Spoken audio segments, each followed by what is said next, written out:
Les Houthis ont surenchéri. Dans la nuit, ils ont demandé aux compagnies aériennes internationales d'annuler tous les vols vers Israël.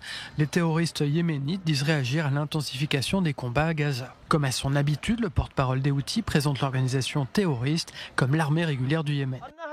Les forces armées yéménites annoncent qu'elles s'efforceront d'imposer un blocus aérien complet à l'ennemi israélien en ciblant de manière répétée les aéroports, notamment celui de Lod, connu en Israël sous le nom d'aéroport Ben Gurion.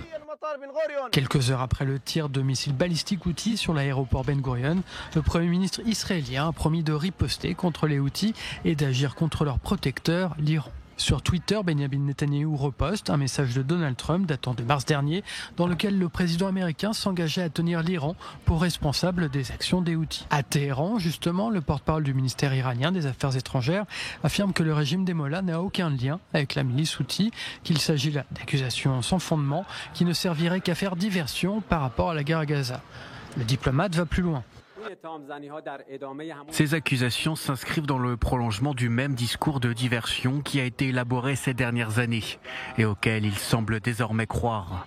Le concept de proxy a été rejeté à maintes reprises. L'Iran n'a pas de proxy dans la région et n'en a pas besoin. La seule partie dans la région qui agit par procuration pour une autre puissance est le régime sioniste qui a malheureusement apporté l'insécurité et la tourmente dans notre région. Ce dimanche, l'Iran a dévoilé à la télévision d'État un nouveau missile balistique qui aurait une portée de 1200 km.